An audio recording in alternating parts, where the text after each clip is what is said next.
Hello दोस्तों, NABARD grade A 2025 की form filling की लास्ट डेट आ चुकी है। 30th November it is. I am hoping आप लोग अपना फॉर्म टाइमली फिल कर चुके हो। अगर नहीं किया है, अब तक वेट कर रहे थे लास्ट डे का, तो प्लीज़ कर दो। And if you are one of those जिसको पता ही अभी चला है एंड यू आर थिंकिंग कि क्या करूँ, अभी फॉर्म भरूँ भी या नहीं, तो आपको फिर ये क्लैरिटी लेनी पड़ेगी कि इतनी दिनों में 20 दिसंबर को आपका पेपर है, तो इतने से दिनों में आप तैयारी करके पेपर निकाल तो नहीं सकते हो in all good probability, but of course you can be ready for the next year and it will be a good experience for you to prepare for these regulatory exams, क्योंकि नाबार्ड भी इसी तरह होता है पैटर्न में, सेबी भी ऐसे ही होता है। ठीक है, तो based on where you lie आप डिसाइड कर लो फॉर्म भर लिया है नहीं भरा है, क्या करना है। But I am here today to tell you how you can effectively use these last 20 days before the examination। सबसे ज़रूरी कुछ बातें शेयर करने आई हूँ आज आपके साथ में इस पेपर के बारे में। But before I move ahead to discuss, I would like you guys to subscribe to our channel. आप हमारा वीडियो देखो आज का, अच्छा लगे तो ज़रूर सब्सक्राइब करना। पहले ही कर लिया है तो I am so thankful to you guys, आपने अगर मेरे कहने पे सब्सक्राइब किया है, क्योंकि आपको कंटेंट तो अच्छा मिलेगा ही, ये मैं श्योर हूँ। Right, and NABARD grade A के कोर्सेज लाइव हैं हमारे। आई एम श्योर आपने फेज़ 1 फेज़ 2 इंटरव्यू देना है, पूरा निकालना है, एंड बाकी एग्जाम्स के भी कोर्सेज हैं, देर also live on the app. तो अड्डा की ऐप डाउनलोड कर सकते हो, नहीं तो हमारा वेबसाइट तो है ही। Right, and you also know the coupon code. मेरा कूपन कोड पता है ना? नहीं पता? चलो बताती हूँ, पहले मुद्दे की बात करें फिर कूपन कोड बताती हूँ। तो देखिए, फेज़ 1 में अभी मैं सिर्फ फेज़ 1 की बात करूंगी। आप चाहे कितने भी एक्सपर्ट बन लो कि मुझे सब कुछ आता है फेज़ 1 में, मैं अपनी तरफ से कभी पेपर से 1 महीना पहले फेज़ 2 करना सजेस्ट नहीं करती हूँ। ठीक है, नाउ तो we are left with 20 to 24 days के स्पैन में जब भी आप ये वीडियो देख रहे हो। तो मैंने अपने आपके 8 सब्जेक्ट्स को डिवाइड कर दिया है। QRE, decision making, computer, this is qualifying subject. ये सेट है जो क्वालिफाई करना है हमें सब्जेक्ट्स का। ये है जो मेरिट है। ठीक है, 100 नंबर मेरिट का मतलब है। क्वालिफाई तो ये भी करना है, लेकिन इसमें ज़्यादा स्कोर करना है हमें।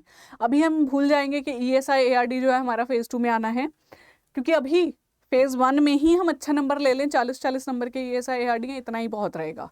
राइट, तो इस बेसिस पे मैंने 2 ब्लॉक्स बनाए हैं आपके। The blocks are of course intermingled. तो मैं ये चाहती हूँ कि अगले 20 दिनों में आप 10 दिन और 10 दिन के ब्लॉक्स बना लें। 10 दिन में पहले जो आपको मैं पहला ब्लॉक दिखा रही हूँ उस पर फोकस करें, और नेक्स्ट 20 डेज में जो नेक्स्ट ब्लॉक है उस पर फोकस करें। मैंने मिक्स कर दिया इन सब्जेक्ट्स को। ये आपको ये दिखाने के लिए था, रिकॉल करवाने के लिए, कि क्वालिफाइंग सब्जेक्ट्स में हमें स्कोर बहुत हाई नहीं लेना है। तभी मैं इंटरमिक्स कर पाई ना इन सब्जेक्ट्स को, वरना मैं अलग रखती तो दिक्कत हो जाती। तो आपको क्या करना है, इनमें इतना ध्यान रखना है कि मुझे क्वालिफाई करना है। और क्वालिफाई करने के लिए क्या करना है, जितना भी सब्जेक्ट के नंबर हैं, जैसे डिसीजन मेकिंग 10 नंबर का है, कंप्यूटर 20 नंबर का है, आपको 50% ऑफ द स्कोर टारगेट करना है यहाँ पे, कि मेरे नंबर आ जाएं बहुत है। यहाँ पे we have to try of course जितने ज़्यादा नंबर ले पाए लेने हैं, क्योंकि वही मेरिट बनाएगा आगे जाके। लेकिन उस चक्कर में हम नेगेटिव मार्किंग नहीं लेंगे कि कुछ भी मार्क करते जाओ, कुछ भी नहीं करना, बट ऑफकोर्स कोशिश करनी है अच्छे नंबर लेने की। तो मैंने ब्लॉक 1 बनाया है पहले 10 डेज के लिए, आपके first 10 and second set of last 10 days ऐसा।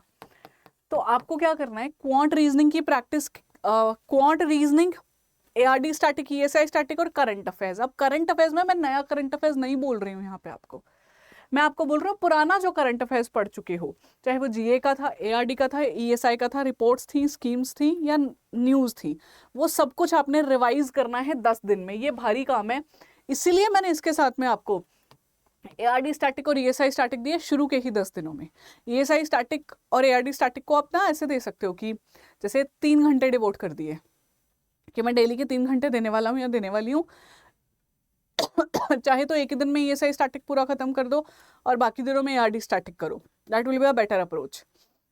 लेकिन करंट अफेयर्स डेली करना पड़ेगा, और क्वांट रीजनिंग भी आप प्रैक्टिस कर लो। अब क्वांट रीजनिंग करोगे कैसे, तो ये तो है नहीं है कि आप बैठ के सारे एक एक क्वेश्चन सॉल्व करोगे। You might have a lot of tests होंगे आपके पास, प्रैक्टिस सेट्स होंगे अगर हमारा कोर्स लिया हुआ है, या कुछ क्वेश्चंस आपने आज तक प्रैक्टिस किए होंगे, उनको दोबारा यहाँ पे लगा लो गो थ्रू करके बुक में से कि अच्छा ये करना है, ये करना है, ये करना है।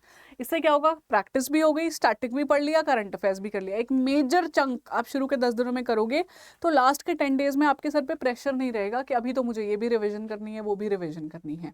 ठीक है, अगर आप कहते हो मैम मेरा तो सिलेबस ही नहीं खत्म हुआ, तो मैं कहूँगी कि जितना सिलेबस अब तक कर चुके हो उसको पहले रिवाइज कर लो 10 दिन लगा के। सच मानो इस बात को, क्योंकि होता क्या है ना, या फिर टाइम टेबल सेट कर लो कि ठीक है मुझे नया पढ़ने के लिए दिन के बस 2 घंटे ही अलग रखने हैं, सिर्फ 2 घंटे में ही अलग पढ़ना है मुझे, बाकी मुझे सारा रिवाइज करना है, क्योंकि प्रेशर हटेगा।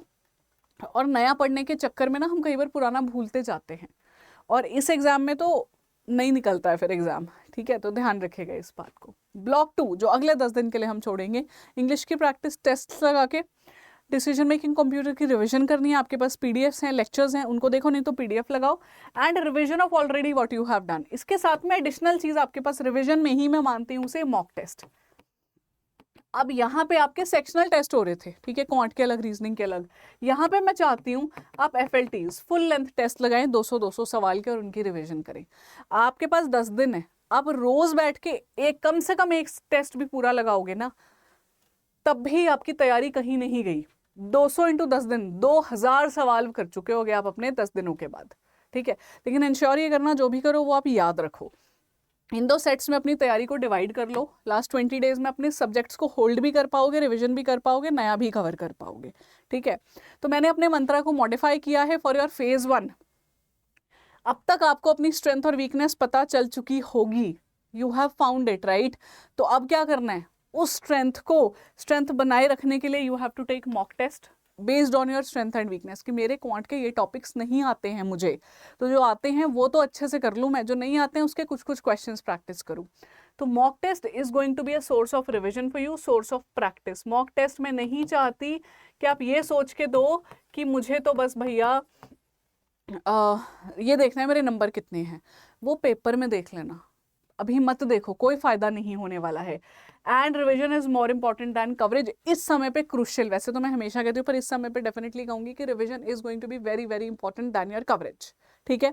ये थे मेरे कुछ पॉइंटर्स आपके लिए लास्ट 20 डेज की प्रिपरेशन के लिए। बाकी हमारा कोर्स तो लाइव है ही आप लोगों के लिए, मेरा कोड है Y754, आप उसमें एनरोल कर सकते हो, अभी भी करोगे तो देरी नहीं है। एक तो डिस्काउंट भारी चल रहा है, फेज 1 की जो रिविजन चल रहेगी, quick revision in all the subjects, वो मिल जाएगी। फिर फेज 1 निकालते हो, फेज 2 इंटरव्यू, सब में आपको हम हेल्प एनी हाउ करने ही वाले हैं, ठीक है। तो आखिरी दिनों में जरूरी है सेल्फ मोटिवेशन बना के रखना। अब तक जो किया है उसको मुड़ के देख लेना कि ये मैंने किया है, और अपने आप को मोटिवेटेड रखो आगे बढ़ने के लिए। ये आप ही कर सकते हो अपने साथ, हम तो हैं ही, लेकिन अपने आप को खुद मोटिवेट करना है। Visualize yourself as an officer, visualize yourself as a person who has cleared the examination. तो उस पर्सन को जब आप कॉन्फिडेंटली लेकर जाओगे ना पेपर देने के लिए, तो उसको डर नहीं लगेगा कि हाय मेरा एक सवाल गलत हो गया तो उसका निकल गया, इसका निकल गया, सब छोड़ो, ठीक है। I wish you all the very very best. If you feel confident, नीचे जरूर लिखना कमेंट करके, I will crack this examination. Affirmation है, positive affirmation, definitely going to help you, and I will see you very soon. अभी तो marathons भी करवानी है आपको, ठीक है। Thank you, all the best. मेरा कूपन कोड Y75 और नहीं भूलना है यूज़ करना या रेकमेंड करना। Thank you.